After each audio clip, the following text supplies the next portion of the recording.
There's a lot of controversial topics dividing our nation these days. Mind-benders like, is a hot dog a sandwich? Do Marvel movies lack imagination? Yes. Was the dress blue and black, or was it white and gold? And of course, are we headed toward a cashless society? If you haven't noticed, more and more businesses are only accepting digital payments, especially following the pandemic. And some people are pretty freaked out about cash and coins going away for good and whether a cashless society would really look different than the world we live in now. So today we're going to break down everything you need to know and debunk some serious junk too. But first, let's start with something a little less controversial, giving us the old like, subscribe, and share combo. You know you want to. You've been waiting for it. You've been waiting for me to give you permission. This is your permission, okay? Don't be shy. It's okay to show how you feel. This is a safe place. You sure about that? All right, so let's start by making sure we're all on the same page about what a cashless society means. Cashless society is one where all physical money, cash and coins, is totally replaced by a digital currency. That means you can't spend or save paper dollars because they're no longer accepted as payment. Just like skinny jeans are no longer accepted as fashion anymore. Thanks a lot, Gen Z. I don't look good in parachute pants, okay? That means the money in your bank account only exists in digital form. No driving through an ATM to withdraw a fresh stack of Alan Jacksons. Wait, Andrew Jacksons, not Alan Jackson, different guy. But remember when cash was king? Remember when cash was king and there was no Apple Pay, Google Pay, Samsung Pay, and no Venmo. Remember when?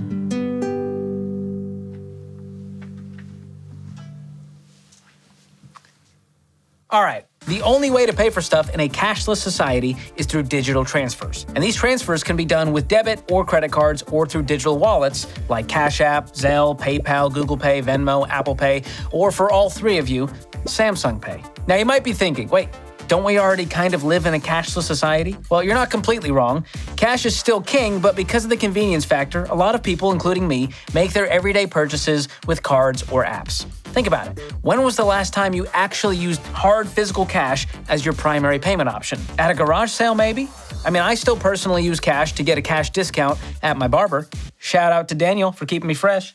Pew Research found that in a typical week, 41% of Americans make absolutely zero purchases using cash. Instead, we just swipe our cards to pay for everything and have our wallets stuffed with receipts, gift cards, gum wrappers, and of course, lens wipes. Don't sleep on those. Literally anything but cash. But that's not really what I'm talking about when I say cashless society. I'm talking a society where the only physical cash is behind display cases at museums, where no one is paid under the table, and where every transaction you make is traceable because it runs totally on a government-backed digital currency. So then, what is digital currency? Well, it's created in a computer network and it only exists electronically. Kind of like your Sims, except digital currency can't visit an alien planet or create a custom holiday.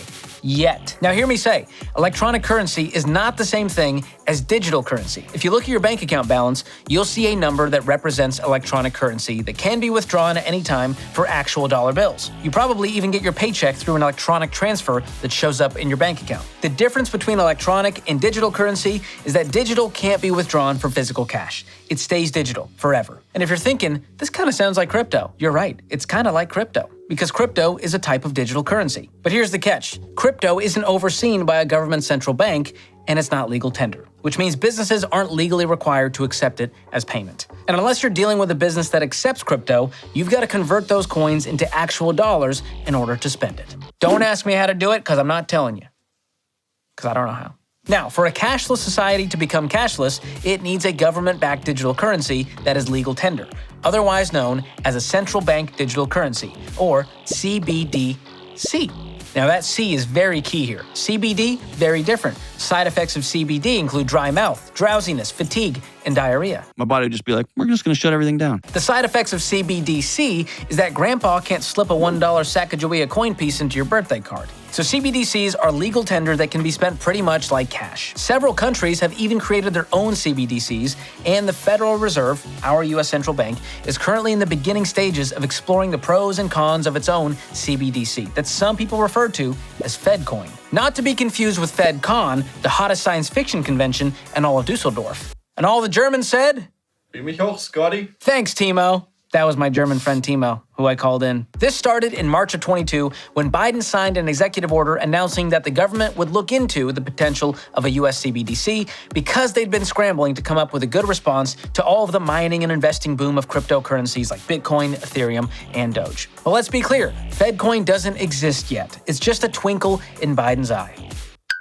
Anyway, the Fed's most recent report on a potential CBDC said that it would complement rather than replace current forms of money and methods for providing financial services. AKA, a CBDC would exist with paper dollars, at least at first. The Fed also thinks a CBDC would be safer for Americans because they would be held directly by the Fed instead of a commercial bank, which could be a tad less risky. But for you Xenon girls of the 21st century saying, bring on the future, there's a catch here. Xenon, please. Control yourself. A CBDC would have a huge effect on the banking industry and its customers by drastically reducing the amount of money banks have available to lend. And if the Fed creates a CBDC, it would expect private companies and banks to offer accounts and digital wallets to make spending and saving digital currency possible. Another legitimate concern here is privacy. Because think about this, the government would know exactly how you spend those digital dollars. Yeah. Uncle Sam would know exactly how often you go to Taco Bell for cheesy gorditas, and that is personal information.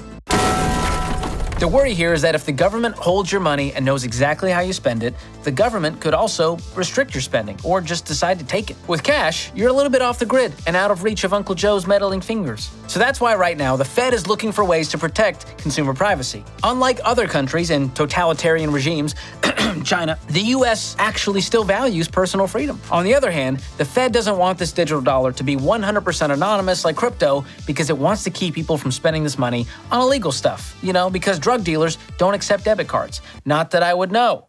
They do take Venmo, though. So I'm told. Another concern is that a digital dollar would exclude people who are unbanked and primarily use cash. This includes a lot of citizens like children, the poor, the elderly, undocumented immigrants, and your paranoid friend Steve, who's been hiding bars of gold in between the drywall. I wish I was joking. That's a real thing. That's actually happened. And finally, and this concerns a biggie, tech problems could prevent you from accessing your account, or your account could get hacked. Yes, those problems kind of already exist. But can you imagine if the Fed's CBDC got hacked somehow by Siberian spies? I mean, the American economy would crash harder than, well, pick your poison of things crashing. As you can see, the Fed's got 99 problems, but I can't think of anything. They just have problems. The Fed also doesn't plan to issue a CBDC without the backing from the president and Congress. And we all know waiting on Congress to agree on anything is like waiting on the unskippable 30-second ad to finish. It might as well be an eternity. No, stop. Don't you dare start an ad right now. So basically, don't expect a CBDC anytime soon. I mean, China launched their pilot version in 2016, and it still hasn't gone fully digital. And don't you dare come at me in the comments with, George, have you heard of a little thing called FedNow? Pipe it, Susan. Here's the scoop on FedNow. This year, the Fed does plan to launch its FedNow service. And this is a new platform that allows banks and individuals to send and receive payments instantly between bank accounts. The Fed has said FedNow isn't a form of digital currency and that it doesn't plan to replace cash or other forms of payments. It's similar to existing Fed transfer services, it's just much faster. So transfers that used to take days to clear will be done in seconds. And this is one of the few times we can say, they fixed a problem. You know what? I take it back. The government has 99 problems, but an instant transfer ain't one. So yes, we might use less cash nowadays, but our society still has a long way to go before it's totally and completely cashless. In fact, while some countries like Sweden and China appear to be dipping their toes in the cashless waters, there are 0 societies on planet Earth that are 100% cashless at the moment. And just because some stores didn't want to accept dollar bills anymore thanks to COVID, that doesn't mean a cashless society is imminent. I mean, think about how much of your money is virtual already. Does your boss hand you a pile of cash on payday? Probably not. You probably woke up on Friday morning to a nice little direct deposit from your employer and an affirmation you wrote on your mirror that says, I feed my spirit. I train my body. I wipe my dog's butts. This is my time. Just my affirmation? Okay. All I'm saying is that you never saw the money you got on payday physically. The only reason you even know you got paid is because some ones and zeros tell you that you did. And come on, you probably pay people through apps like Zelle, PayPal, or Venmo all the time. And side note, you think I don't know what those codes on Venmo mean? Watch this. Casey paid Chris for Chick-fil-A. Easy. Troy paid Dan for classic internet bill. Easy. Heather paid Nisha for that's a baby shower. Baby shower.